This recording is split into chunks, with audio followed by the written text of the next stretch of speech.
Bonjour Charlotte, bonjour à tous. Les avocats de Bourges sont réunis depuis ce midi devant la préfecture. Avec la réforme de la justice en cours, ils craignent l'abandon de la justice de proximité. En plus de ce rassemblement devant la préfecture, ils suspendent ce mercredi toute activité judiciaire. Après les radars de l'Indre, c'est au tour de ceux du Cher d'être pris pour cible. Des dégradations qui avaient commencé en juillet avec la limitation de vitesse à 80 km/h et qui se sont accélérées ces derniers temps avec la mobilisation des gilets jaunes. Ce lundi, sur les 16 radars automatiques du département, 10 étaient hors service. La préfecture n'est pour l'instant pas en mesure d'annoncer quand ces radars seront de nouveau fonctionnels.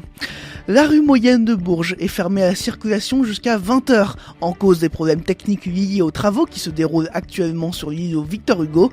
La rue moyenne étant toujours en sens descendant, elle sera toujours accessible par la rue du 95e de ligne. Pour rappel, les travaux de réaménagement de l'îlot Victor Hugo devraient se terminer en mars prochain et la rue moyenne reprendra son sens de circulation habituel. L'ancien abattoir d'Argenton-sur-Creuse se reconvertit. Fermé en 2010, un centre de soins pour animaux sauvages est en train de se mettre en place dans une partie du bâtiment. Un chantier bénévole est prévu ce week-end pour aider l'association Faune 36 à aménager les locaux. Une aide est nécessaire pour débroussailler le terrain, monter des clapiers ou encore nettoyer le bâtiment. À terme, l'association recueillera, soignera puis relâchera des animaux. Les parkings seront gratuits à Bourges tous les week-ends et ce jusqu'à la fin de l'année. Si la mairie ne demande plus de rétribution pour ces stationnements, c'est avant tout pour encourager les berruyers et personnes alentours à venir faire leurs courses de Noël en centre-ville de Bourges. Un joli cadeau de Noël pour les commerçants. Les stationnements seront également gratuits les 24 et 31 décembre. Ce soir, l'association Qui Cool organise une projection du film Mémoire d'un condamné qui part de l'affaire Durand, un docker charbonnier et syndicaliste CGT condamné à mort en novembre 1910. Le Dreyfus des ouvriers, comme il est surnommé, sera innocenté en 1918 par la Cour de cassation, mais il finira ses jours à l'asile psychiatrique.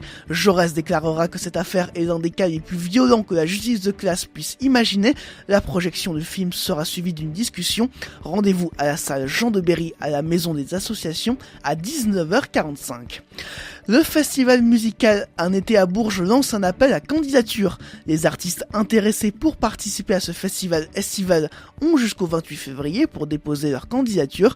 Tous les styles musicaux sont recherchés. Cette année, le festival se déroulera du 21 juin au 31 août. Coupe d'Europe ce soir pour les tangos, les Berruyères se déplacent sur le parquet de Brennes en Belgique pour le compte de l'Euroleague. Le Bourges Basket est 3e du groupe A, les joueuses de Brennes pointent à la 7e place. Voilà pour l'actualité, on passe tout de suite à la météo avec Morgane Mamossa.